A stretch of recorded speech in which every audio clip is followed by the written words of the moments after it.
Hi guys, this is StepRock, aka Daddy-O, over on the GameMaker community. I am going to give you a crash course on how to use variables. I'm not going to waste a lot of your time, and I'm not going to blast rock and roll music at you. This is good for beginners, and you don't have to use any coding. Variables are these cool little bits of code that can stand for whatever pops into your head, and I'm going to drop one on here and set one right now, and it can be anything. That's a cool thing. A very common one is going to be ammo. I can set ammo to 50. I've now got 50 shots of ammo. I could do a quest. I'm on quest is at 0, and when I complete parts of a quest I add to it, and it ultimately gets up to quest stage 3, and it lets me complete it later on. In this case, I've got my little character here that I drew really quick, and running around here. We want to get through the gate for some odd reason, and we're just going to use a yes, no, whether we have that key or we don't have the key to get through the gate. That's going to be a really simple way for us to understand how to use variables, and then you can apply it later. It might be got the jetpack, got the magic bottle, I'm flying versus I'm not flying, that kind of thing. We have to have the variable in the world before we can use it. The easiest way to do that is to put it right there at the start. So on create, I'm going to set the variable right now, and it's going to be got key. I don't got the key, so it's going to be 0. That means no in game world. Another variable I like to use is to tell the game which way my character's facing. I like to do that manually because later on I'll use it. It'll be I'm facing 0, and I'll use that later on when I'm shooting or anything like that. So there you go. Got key is no, I don't got key.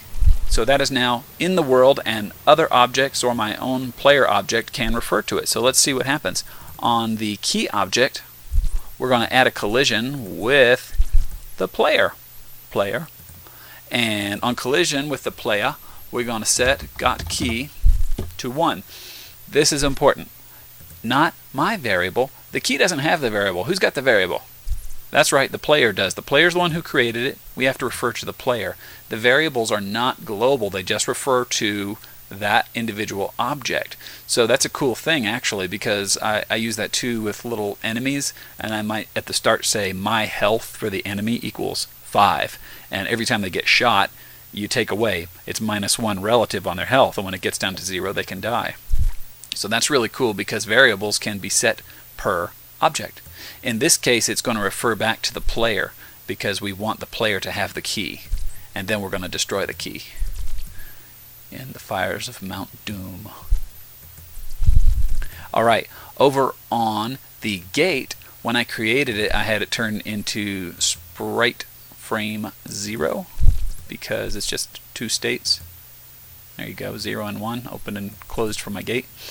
So what we're going to do is set a collision with the player, and the player is already colliding with the gate and they're not able to go through it, but let's make a difference here using the variable.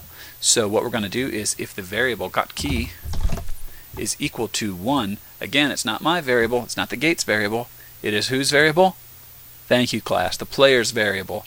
The player has got the key, that means 1, in which case we are going to change the sprite of the gate into subimage 1. Or you could have the quest giver say congratulations, or you could give him 1,000 points, or you could change it into another object, or you could make the dragon come up because the spell worked. It can do anything. Very cool. Play. I can't go through the gate. Oh no. How will I get the cookies to grandmother?